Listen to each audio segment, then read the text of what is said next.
में आज piece protest करेंगे अपेक्स बॉडी और कारगिल डेमोक्रेटिक अलायंस। शाम 6 बजे से रात 9 बजे तक ब्लैकआउट का भी ऐलान। लेह में लगाई गई है धारा 163। लेह हिंसा की होगी न्यायिक जांच। गृह मंत्रालय ने जारी किया आदेश। सुप्रीम कोर्ट के पूर्व जज BS चौहान की अध्यक्षता में 3 सदस्यीय टीम का गठन। 24 सितंबर को हिंसा में 4 लोगों की मौत। लेह में आज सभी स्कूल बंद। मुख्य शिक्षा अधिकारी ने आदेश की पुष्टि की। लद्दाख की ऊंचाई वाली जगह पर फायर एंड फ्यूरी कॉर्प्स ने संरचनाओं और इकाइयों के नेटवर्क केंद्रित एकीकृत उपयोग का सफल प्रदर्शन किया। लेह अपेक्स बॉडी के अध्यक्ष सेरिंग दोरशे लाकरूक को घर में किया गया नजरबंद। दोरशे ने न्यूज 18 को फोन पर की इसकी पुष्टि। लेह में अपेक्स बॉडी का मौन मार्च स्थगित। लोगों को शांति मार्च में हिस्सा लेने की नहीं मिली अनुमति। लेह अपेक्स बॉडी के सह अध्यक्ष सेरिंग दोरशे लाकरूक को किया गया नजरबंद। सरकार की अनुमति न देने पर कड़ी आलोचना की गई। कारगिल डेमोक्रेटिक अलायंस आज चंगरा बाजार से लाल चौक तक करेंगे शांतिपूर्ण विरोध मार्च। केंद्र सरकार के खिलाफ और लद्दाख को पूर्ण राज्य का दर्जा देने की मांग। द्रास के चौकजेन इलाके में एक घर में लगी आग। घर में रखा सामान जलकर आग।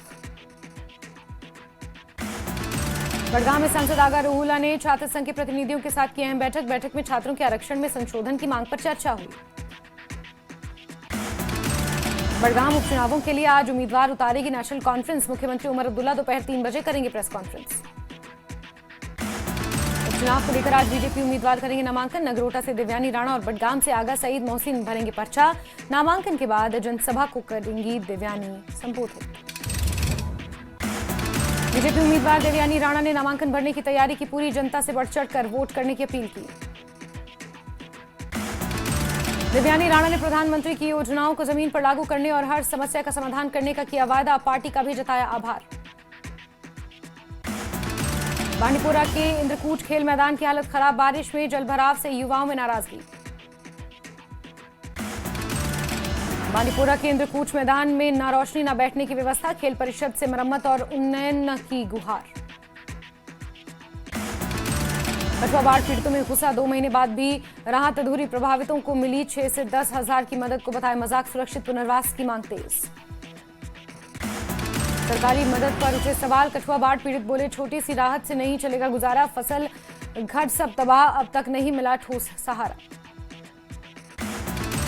रजौरी विधायक इफ्तिखार अहमद ने नाना माता मंदिर के मुख्य सड़क से जोड़ने वाली बहुप्रतीक्षित सड़क परियोजना का किया उद्घाटन। धनवान में नई सड़क परियोजना का शुभारंभ। शेर कश्मीर कृषि विश्वविद्यालय और SSC की ओर से श्रीनगर में गुले दारूद महोत्सव का हुआ आयोजन। 15 नवंबर तक चलेगा महोत्सव। पर्यटक क्रिस्थेनम फूलों की विविध किस्मों का ले सकेंगे आनंद। घंटाघर लाल चौक पर गुले दाऊद महोत्सव का भव्य शुभारंभ। संभागीय आयुक्त ने कहा यह महोत्सव कश्मीर की शरद और शीत ऋतु की सुंदरता को विश्व से जोड़ने का अवसर। उपराज्यपाल मनोज सिन्हा ने एलिस्टा के गोडेन शेडुप चोई कोर्लिंग मठ में भगवान बुद्ध के अवशेषों को किया नमन। सभी के लिए शांति और आध्यात्मिक एकता की प्रार्थना की। डोडा चिकित्सा विभाग के तंबाकू मुक्त समाज के लिए जागरूकता रैली का आयोजन। सार्वजनिक स्थानों पर धूम्रपान करने वालों के काटे चालान। डोडा के मदरसा अनवार उल मदीना का 2 दिवसीय वार्षिक समारोह संपन्न। 9 छात्रों ने हिफ्ज कुरान किया पूरा। धार्मिक विद्वानों ने शांति और भाईचारे का दिया जोर। त्राल के नोडल फल मंडी की में बुनियादी सुविधाओं का अभाव। व्यापारियों और किसानों को हो रही परेशानी। मंडी की बाढ़, मेजेनाइन और दुकानों के निर्माण की मांग। बांडीपोरा के नानी नारा गांव में धान से नदरू खेती और बदलाव। महिलाएं भी खेती में सक्रिय भागीदार बनी। नदरू की गुणवत्ता के कारण इसे आसपास के कई बाजारों में भेजा जा रहा है। जम्मू कश्मीर पुलिस ने पुलवामा में सरदार वल्लभ भाई पटेल की स्मृति में स्कूली बच्चों की एकता दौड़ की आयोजित। बड़ी संख्या में छात्र हुए शामिल। प्रथम स्थान पाने वाले छात्रों को SHO जहूर अहमद ने किया सम्मानित। त्राल टाइगर वॉलीबॉल क्लब ने नई जर्सी का किया अनावरण। वजवानी स्टेडियम में स्थानीय खिलाड़ियों को वितरित की गई जर्सी। युवाओं को खेलों में प्रोत्साहित करना उद्देश्य। पहली बार औद्योगिक नमक की रेल खेप पहुंची गुजरात से कश्मीर। 1350 टन नमक अनंतनाग रेलवे स्टेशन तक पहुंचा। माल ढुलाई में समस्या, लागत कम और सड़क परिवहन पर निर्भरता घटी। बडगाम और नगरोटा सीट को लेकर मुख्यमंत्री उमर अब्दुल्ला का बड़ा बयान। कहा, बडगाम सीट से नेशनल कॉन्फ्रेंस उम्मीदवार तो नगरोटा सीट से कांग्रेस उम्मीदवार को करेगी समर्थन। जम्मू कश्मीर विधानसभा उपचुनावों के लिए नेशनल कॉन्फ्रेंस कर सकते उम्मीदवारों की घोषणा। कुछ निर्दलीय उम्मीदवार भी भरेंगे पर्चा। 20 अक्टूबर नामांकन की आखिरी तारीख। बडगाम उपचुनाव में नेशनल कॉन्फ्रेंस आगा सईद महमूद दे सकती है टिकट। सूत्रों का दावा, सांसद आगा सईद रूहला भी कर सकते हैं पार्टी के लिए प्रचार। नगरोटा में कांग्रेस उम्मीदवार का समर्थन कर सकती है नेशनल कॉन्फ्रेंस। वरिष्ठ नेता बलवान सिंह को कैंडिडेट बनाने की तैयारी में कांग्रेस। सूत्रों का दावा, उमर अब्दुल्ला ने दिए कांग्रेस को समर्थन करने के संकेत। नई दिल्ली से लौटे नेशनल कॉन्फ्रेंस सांसद आगा रूहला ने बडगाम में की रणनीतिक बैठक। नेशनल कॉन्फ्रेंस बडगाम उपचुनावों के उम्मीदवार पर कर सकती है चर्चा और बहुत जल्द कर सकती है घोषणा। बडगाम उपचुनाव के लिए निर्दलीय उम्मीदवार जिब्रान डार ने भरा पर्चा। कहा, बडगाम में नेशनल कॉन्फ्रेंस की बजाय उनका पीडीपी से मुख्य मुकाबला। पीडीपी ने जारी किया मासिक न्यूज लेटर। नेशनल कॉन्फ्रेंस पर लगाया आरोप। लिखा, धारा 370 राजनीतिक बंदी, संपत्तियों की जब्ती समेत अहम मुद्दे उठाने वाले नेशनल कॉन्फ्रेंस सत्ता के 1 साल में हर मुद्दे पर हुई मौत। अनंतनाग में कांग्रेस विधायक जी मीर का बयान। कहा, जम्मू कश्मीर में बीजेपी की पॉलिसी को रोकना हमारी पहली प्राथमिकता। जम्मू कश्मीर में दरबार मूव की उमर सरकार ने की घोषणा। जम्मू कश्मीर में 31 अक्टूबर से दरबार मूव। श्रीनगर से जम्मू स्थानांतरित होंगे कार्यालय। 3 नवंबर से शुरू होगा कामकाज। डिप्टी सीएम सुंदर चौधरी ने दरबार मूव का किया स्वागत। कहा, दरबार मूव को रोककर हमारे बीच दूरियां बनाई गई। अब जम्मू और कश्मीर दोनों सूबों के बीच बढ़ेगा प्यार। एनसी के शौकत मीर ने दरबार मूव बहाल करने का किया समर्थन। कहा, खर्च घटाया गया, संभागों के रिश्ते मजबूत होंगे। उमर अब्दुल्ला सरकार ने दरबार मूव प्रथा पुनर्जीवित करने की जारी किया आदेश। चैंबर ऑफ कॉमर्स अध्यक्ष अरुण गुप्ता ने इस कदम का किया स्वागत। जम्मू में व्यापार वृद्धि की जताई उम्मीद। नेशनल कॉन्फ्रेंस नेता सज्जाद शाहीन का बयान। कहा, बीजेपी सरकार जम्मू कश्मीर को 1 साल बाद भी राज्य का दर्जा नहीं दे रही।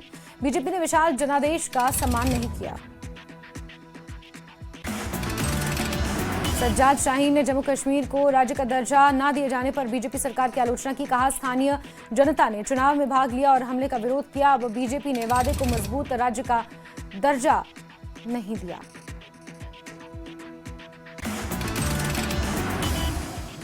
जम्मू कश्मीर उच्च न्यायालय ने 5 विधायकों के नामांकन जनहित याचिका की सुनवाई 21 नवंबर तक स्थगित की। याचिकाकर्ता की वरिष्ठ वकील की अनुपलब्धता पर अदालत ने निर्णय लिया। वहीद पारा ने एक्स पर पोस्ट कर कहा कि जम्मू कश्मीर कैबिनेट उप समिति ने आरबीए कोटे में कटौती का निर्णय लिया, जिसे कश्मीरियों को कमजोर करने वाला कदम बताया। अनंतनाग के मीर बाजार में ट्रैफिक में फंसे डिप्टी सीएम सुंदर चौधरी करीब 4 किलोमीटर पैदल किया सफर। ट्रैफिक पुलिस और प्रशासन को दिए यातायात को सुचारू बनाने की व्यवस्था के आदेश।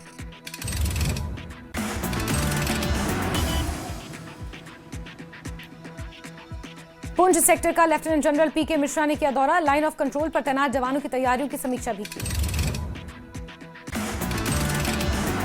एनआईए ने चेन्नई में एनआईए कोर्ट में बिहार के कटिहार के रहने वाले आरोपी के खिलाफ दायर किया आरोप पत्र। आरोपी अखलातुर पर लश्कर तैयबा सरीखे आतंकी संगठनों की मदद करने का आरोप। हिजबुल मुजाहिदीन प्रमुख सईद सलाहुद्दीन को भगौड़ा घोषित किए जाने पर पूर्व डीजीपी एसपी वैद ने दी प्रतिक्रिया। कहा, हिजबुल मुजाहिदीन सबसे पुराना आतंकवादी संगठन और सलाहुद्दीन के पास अदालत में पेश होकर अपने लिए कामों की सजा भुगतने का एक मौका है। कुपवाड़ा में नियंत्रण रेखा के पास आबादी वाले इलाके बदनमाल में बढ़ी भूमिगत बंकरों की मांग। लोगों ने सरकार से की जल्द से जल्द बंकरों का निर्माण करने की मांग।